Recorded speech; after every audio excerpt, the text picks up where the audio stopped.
আজ এই ভিডিওর মাধ্যমে আমি আপনাদেরকে ভ্রমণ করাবো দক্ষিণ ভারতের জনপ্রিয় একটি স্থান তামিলনাড়ুর কিছু পর্যটন কেন্দ্র।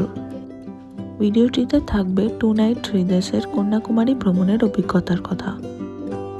ঘুরতে গেলে কোনো জায়গা সম্বন্ধে ইনফরমেশন জেনে নেওয়াটা খুবই জরুরি। তাতে করে একটা প্রপার ট্যুর প্ল্যানও হয় এবং কোন ডেজে কোন প্লেসটা কভার করবেন সেই সম্বন্ধেও একটা ধারণা লাভ করা যায়। আমাদের এই ট্যুরটা শুরু হয়েছিল 27শে ডিসেম্বর 2024। আমরা করেছিলাম টোটাল একটা কেরালা ট্যুর প্যাকেজ। তবে আপনাদেরকে আমি ইন্ডিভিজুয়াল প্লেসের জন্য একটা আলাদা আলাদা করে ট্যুর প্ল্যান সাজেস্ট করব। আমরা এই ট্যুরটা করেছিলাম ডলফিন ট্রাভেলসের সাথে। আমাদের প্যাকেজ পার পার্সন কস্ট পড়েছিল 33,000 প্লাস জিএসটি, ট্রেন ভাড়া ছাড়া। সবসময় এতটা কস্ট বেয়ার করা সম্ভব নয়, তাই আপনাদেরকে আমি একটা ছোট্ট করে ট্যুর প্ল্যান করব, যেখানে রিজনেবল প্রাইসের মধ্যে আপনারা অতি সহজে 2 নাইটের জন্য কন্যাকুমারী প্ল্যান করতে পারেন। চলুন তবে দেরি না করে আমাদের এই কেরালা সিরিজের প্রথম ভিডিওটা শুরু করা যাক। আপনারা যারা চ্যানেলের নতুন ভিউয়ার তারা প্লিজ চ্যানেলটা সাবস্ক্রাইব করে দেবেন। প্রতিবারের মতো আমাদের জার্নি শুরু হয়েছিল আমাদের হোম টাউন দমদম থেকে।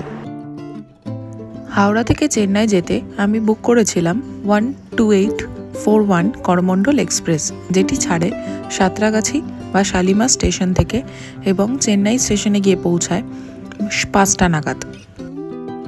সাঁতরাগাছি থেকে ট্রেন ছাড়ার টাইম 3:32, সময় লাগে 25 ঘন্টা 28 মিনিট মতো। করমণ্ডল এক্সপ্রেসের ফার্স্ট ক্লাসের ভাড়া 4,460 এবং সেকেন্ড ক্লাসের ভাড়া থাকে 2,625 করে। এছাড়াও আপনারা হাওড়া থেকে পেয়ে যাবেন সেন্ট্রাল মেল, যেটি চেন্নাই সেন্ট্রাল মেল 12839, যেটি হাওড়া থেকে ছাড়ে 11:45 এবং চেন্নাই এসে পৌঁছায় 3:20।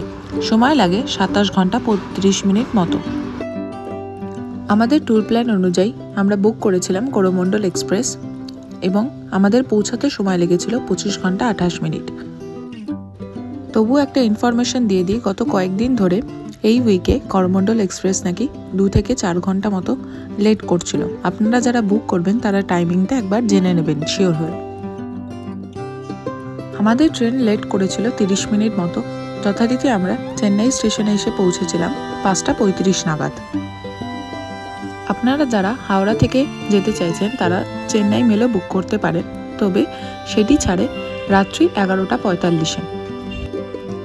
চেন্নাই মেলের ফার্স্ট ক্লাস এবং সেকেন্ড ক্লাসের ভাড়া মোটামুটি একই থাকে, 4,460 এবং 2,600 পর্যন্ত।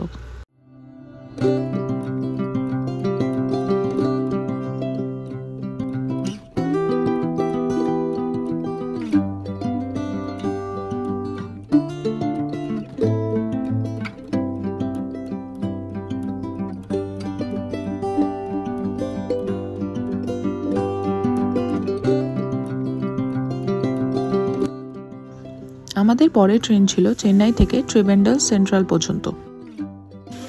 আমরা বুক করেছিলাম মাস টিভিসি সুপারফাস্ট মেল, যেটি চেন্নাই থেকে ছাড়ে 7:30 নাগাদ। আমরা হাতে 2 ঘন্টা মতো টাইম পেয়েছিলাম, তাই বেরিয়ে পড়লাম গোটা চেন্নাই স্টেশনটা দেখার জন্য এবং তার আশেপাশের কিছু সাইট সিনের জন্য।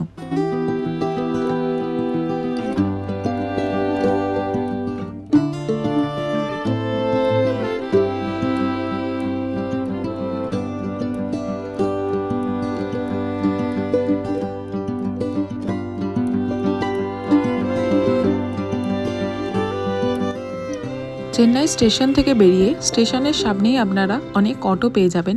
তো ওই অটোদের সাথে কথা বলে আমরা গিয়েছিলাম চেন্নাই স্টেশন থেকে মাত্র 2 থেকে 3 কিলোমিটার দূরে মেরিনা বিচ দেখতে।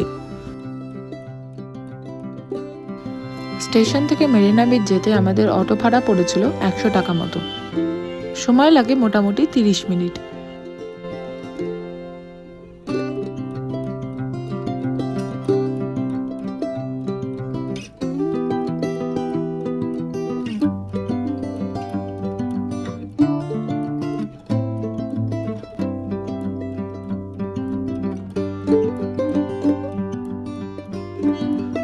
মেরিনা বিচ হল তামিলনাড়ু রাজ্যের চেন্নাই শহরের একটি প্রাকৃতিক সমুদ্র সৈকত। এটি বঙ্গোপসাগরের পাশে অবস্থিত এবং এটি দেশের অন্যতম জনবহুল সমুদ্র সৈকত হিসেবে কথিত আছে।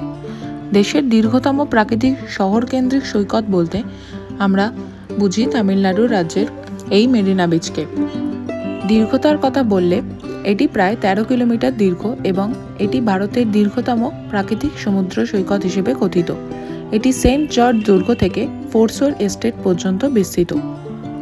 কিছুটা সময় কাটিয়ে আমরা আবার ফিরে গেলাম চেন্নাই স্টেশনের জন্য। আমাদের পরবর্তী ট্রেন ছিল ত্রিভেন্ড্রাম পর্যন্ত। চেন্নাই থেকে আমরা বুক করেছিলাম 12623 ত্রিভেন্ড্রাম সেন্ট্রাল মেল, যেটি চেন্নাই স্টেশনে ছাড়ে 7:30 নাগাদ এবং ত্রিভেন্ড্রামে গিয়ে পৌঁছায় 11টা 20-তে। ত্রিভেন্ড্রাম সেন্ট্রাল মেলের টাইম লাগে 15 ঘন্টা 50 মিনিট মতো। এছাড়াও আপনারা অনেকগুলো ট্রেন পেয়ে যাবেন, যেমন ধরুন ত্রিভেন্ড্রাম সেন্ট্রাল সুপারফাস্ট এক্সপ্রেস অথবা গুরুভায়ুর এক্সপ্রেস। মোটামুটি চেন্নাই স্টেশন থেকে পৌঁছাতে 14 ঘন্টা 16 ঘন্টা মতো টাইম লাগে ট্রেনগুলো। আমরা বুক করেছিলাম ত্রিভেন্ড্রাম সেন্ট্রাল মেল এবং যেটি ত্রিভেন্ড্রাম স্টেশনে পৌঁছায় 15 ঘন্টা 50 মিনিট পরে। ট্রেন আমাদের একদম কারেক্ট টাইমে স্টেশনে পৌঁছে দিয়েছিল। ফার্স্ট ক্লাসের ভাড়া থাকে 3000 এবং সেকেন্ড ক্লাসের ভাড়া থাকে 2000 মতো। আপনারা চাইলে টাইমিং অনুযায়ী এই ট্রেনটি বুক করতে পারেন। এটি সকাল 11টা 20 নাগাদ ত্রিভেন্ড্রাম সেন্ট্রাল স্টেশনে পৌঁছে দেয়। আমাদের ট্যুর প্ল্যান অনুযায়ী আমরা চেন্নাই থেকে ত্রিভেন্ড্রাম সেন্ট্রাল পর্যন্ত বুক করেছিলাম, কারণ ত্রিভেন্ড্রামে আমাদের হোটেল বুকিং ছিল। আপনারা যারা চাইছেন চেন্নাই থেকে কন্যাকুমারী পর্যন্ত ডিরেক্ট অনেক ট্রেন পেয়ে যাবেন, সেইগুলো বুক করতে পারেন। যেমন ধরুন নাগরকল বন্দে ভারত এক্সপ্রেস, যেটি চেন্নাই থেকে নাগরকল পর্যন্ত পৌঁছাতে সময় লাগে 8 ঘন্টা 50 মিনিট এবং যেটি চেন্নাই থেকে ছাড়ে 5টা এবং নাগরকলে গিয়ে পৌঁছায় 1:50 মিনিট নাগাদ। এছাড়াও আপনারা পেয়ে যাবেন কুম্ভমেলা সুপারফাস্ট এক্সপ্রেস, এছাড়াও আছে কন্যাকুমারী সুপারফাস্ট এক্সপ্রেস।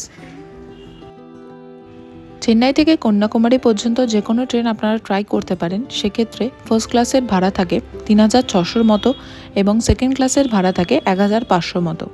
আপনারা চাইলে কন্যাকুমারী সুপারফাস্ট এক্সপ্রেস ট্রাই করতে পারেন, যেটি চেন্নাই থেকে ছাড়ে 5টা 20-তে এবং কন্যাকুমারীতে গিয়ে পৌঁছায় 5টা 30-এ। টোটাল জার্নি হয় 12 ঘন্টা 10 মিনিট মতো। এছাড়াও আপনারা ট্রাই করতে পারেন কন্যাকুমারী সুপারফাস্ট কুম্ভমেলা স্পেশাল, যেটি চেন্নাই থেকে ছাড়ে 4টে 20-তে এবং 11 ঘন্টা 30 মিনিট পরে সেটি কন্যাকুমারী পৌঁছায় 3টে 50-এ। এই ট্রেনটির ভাড়া থাকে সেকেন্ড ক্লাসে 1530 এবং থার্ড ক্লাসে 1000 মতো। স্টেশন থেকে বেরিয়ে আমরা ট্যুরিস্ট পার্টি বাসে করে পৌঁছে গিয়েছিলাম আমাদের হোটেলে। ত্রিভেন্ড্রামে আমাদের হোটেল বুকিং ছিল দ্য হার্টল্যান্ড হোটেল। এই হোটেলটি স্টেশন থেকে 10 থেকে 15 মিনিটের মতো ডিস্টেন্সে থাকে।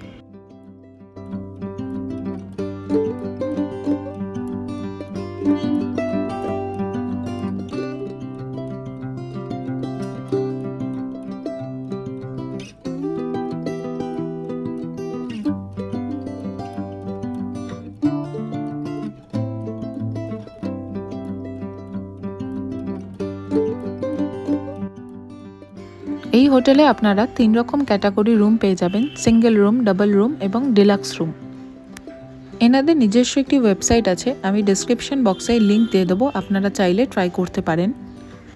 এনাদের সিঙ্গেল রুমের কস্ট ভ্যালু থাকে 2300 পার ডে এবং ডবল রুম যদি নিতে চান তবে এখানকার কস্ট থাকে পার ডে 3300 করে।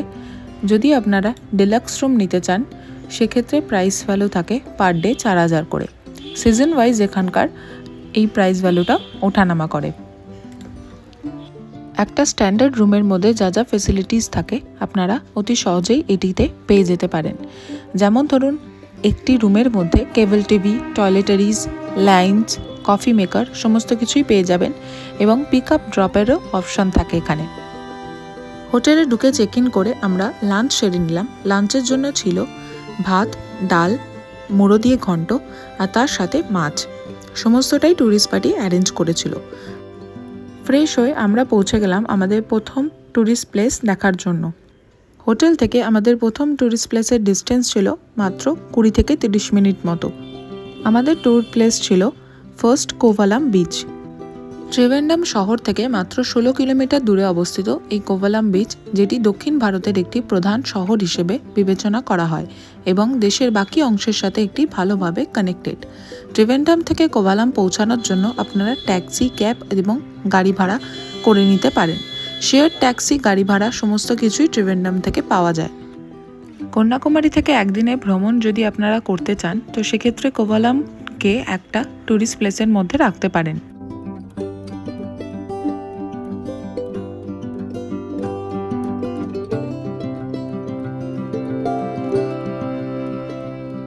কোভালাম থেকে বেরিয়ে আমাদের পরবর্তী সাইট সিন ছিল পদ্মনাভ স্বামী মন্দির।